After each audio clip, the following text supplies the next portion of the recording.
So, um, awesome. Look at this. This is great. Everybody is here for infrastructure that makes me excited, that makes our fellow professionals excited, and all the youth here. There's a big smile on my face.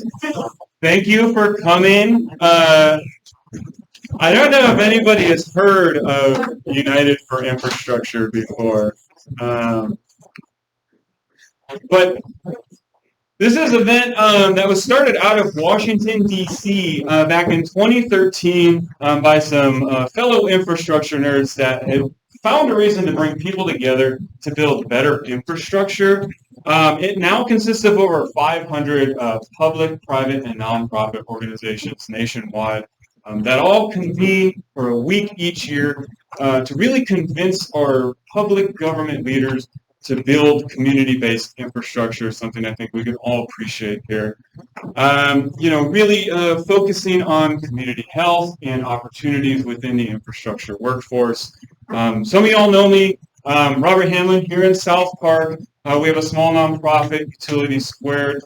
Cheyenne is here as well. And really we're here focused on community collaborations and finding ways to incorporate y'all's voice in building better infrastructure. So again, I thank you for being here. And the message of this event, and really hopefully moving forward, is that united for infrastructure, we can accelerate equitable development strategies for our families, for our ecosystems, and really create things that are regenerative and symbiotic with the environment, which we'll go see here in a little bit.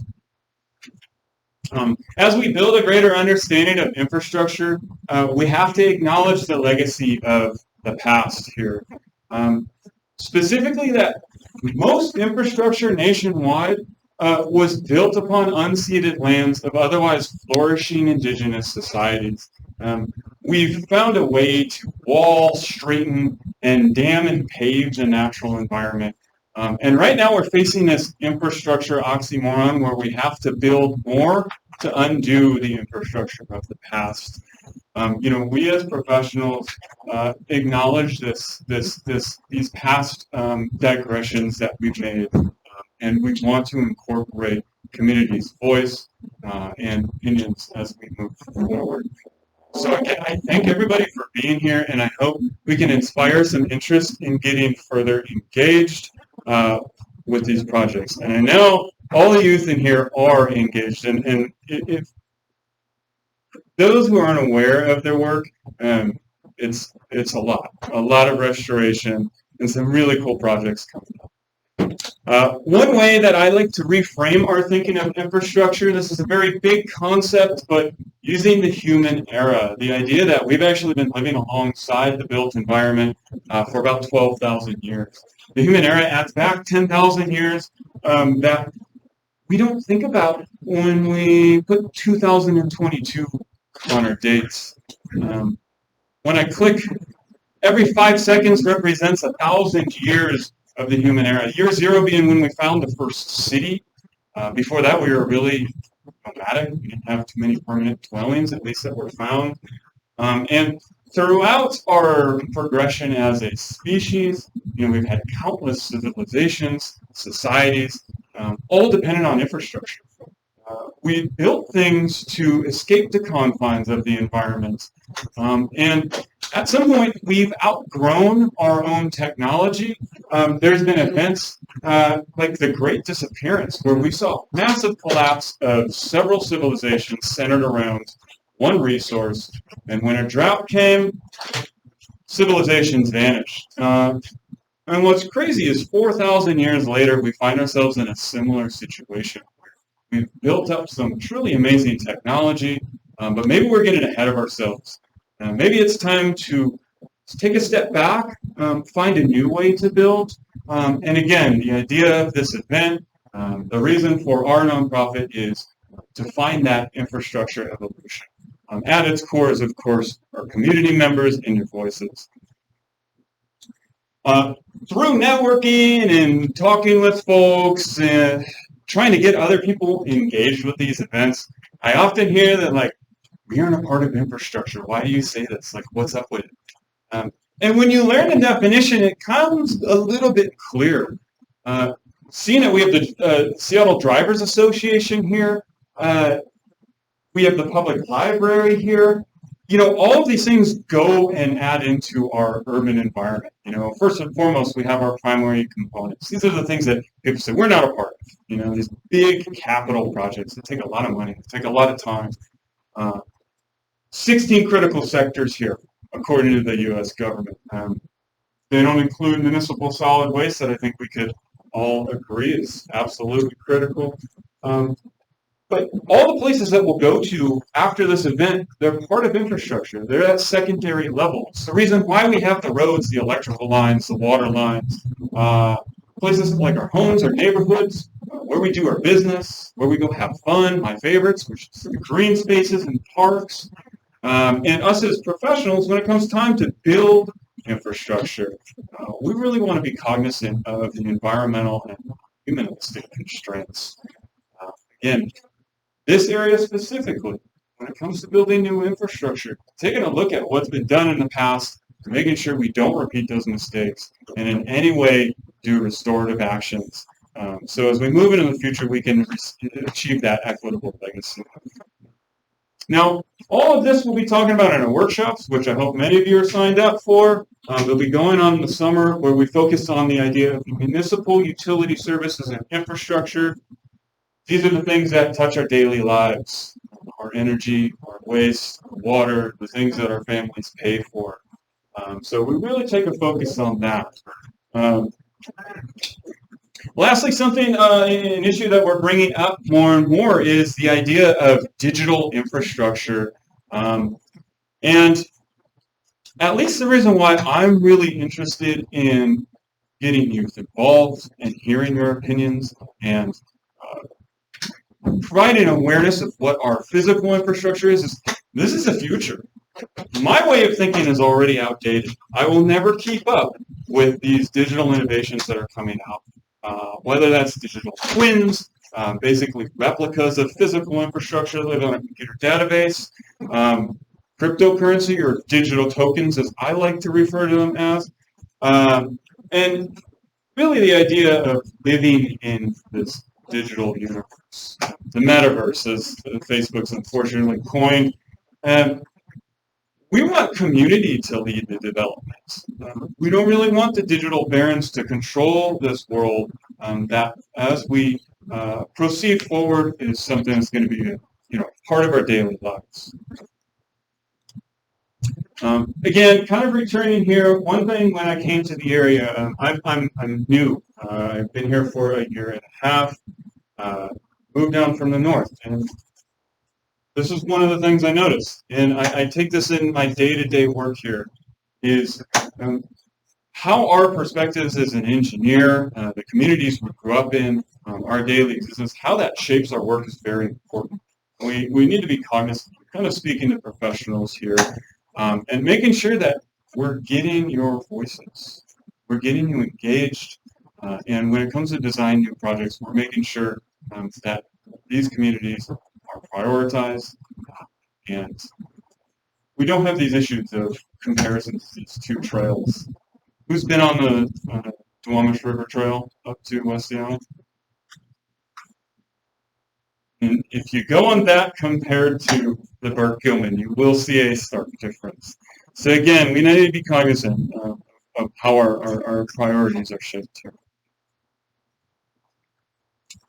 And so it all comes to this is infrastructure, but really the role of community members. That's why I'm so happy you are gathered here.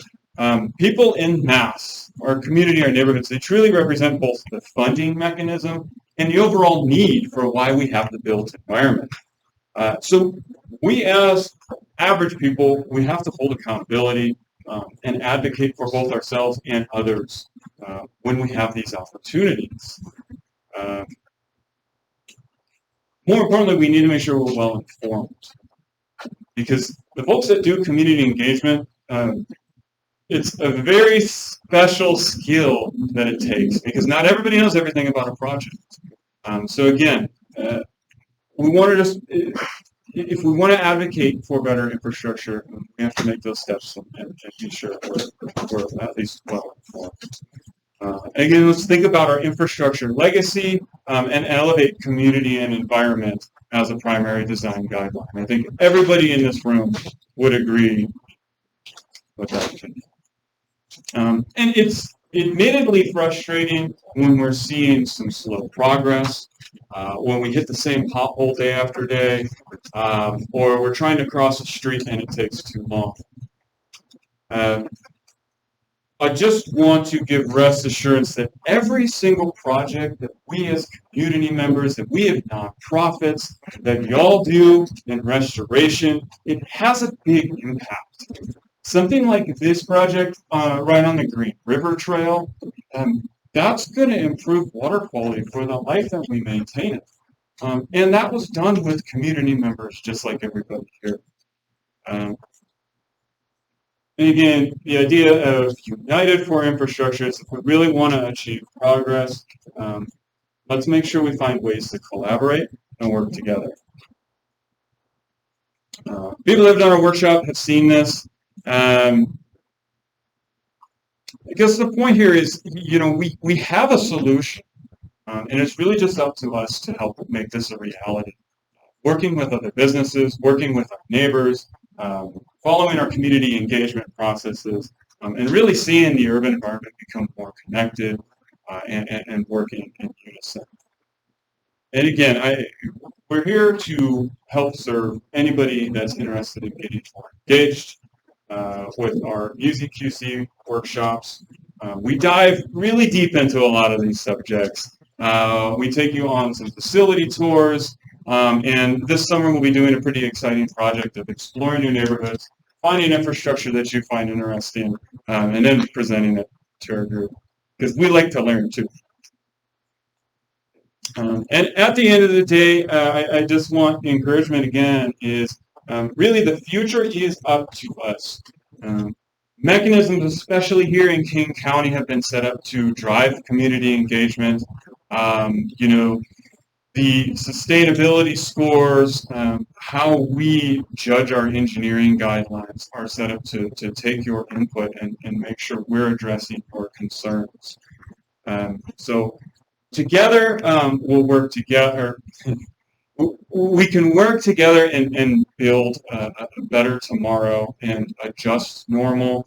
And really, this event is to give massive thanks to all these community groups. You have taught me so much. You've done amazing wonders for this area in the Duwamish Valley. DRCC, the Youth Corps, Sustainability Association. So happy I was able to meet y'all. Affordable Housing Coalition and all of their endeavors. Preservation Coalition going back for years in all the work that they've done. Via Cultivate, Dirt Corps, Tilth Alliance, Heron's Nest, Puget Sound Keepers, and of course, if anybody has been to the food pantry on 8th and Southern, we owe them just a huge debt of gratitude. That is something special I haven't seen in any other neighborhood. So without further ado, thanks for listening to me ramble. Again, I'm really happy everybody's here. George, I'm stoked to go see this park, drive every day. You think the ospreys are going to be out? They're there. So we're going to do a little walking tour. Do you want to speak on the project a bit before we go? Could you go back to that slide you had mid-1800s and water lines? Yeah, that one. So the site we're going to visit today is infrastructure, and I think some of you have. Joel was at the site this morning, just midday today, where my parts we've installed just with you 154 Carrick's Edge pots. One particular area, the site we're going to visit. The reason I'm being specific about that is that's green infrastructure going to something that people didn't really consider as infrastructure, but it is environmental infrastructure, and it's located right about there. So our site, our restoration site is right here. This is 5,300 acres of industrial. It once was 5,300 acres of estuary wetland floodplain. We planted 174 marsh plants. We had historically, and just from South Park north toward Elliott Bay, we had about 1,450 acres of marsh. Anyone guess how many acres we have at present? No, less than that. Be So, gracious. That's a good guess. We've lost 99 and maybe 99.9% of our marshlands. That's not to say that this infrastructure is incredibly valuable. Some of the DRCC, James Rasmussen puts it almost poetic. Well, it is poetic, I think. But the city of Seattle is built on the back of the Duwamish River. They're non-port jobs. Of course, I work at the Port of Seattle, so we're proud of those carbon cranes you see in South Elliott Bay. Harbor Island up at the head of the bay. It's right here. That was once the largest man-made island in the world. That cargo is important to us. But think about the Blomberg industrial area.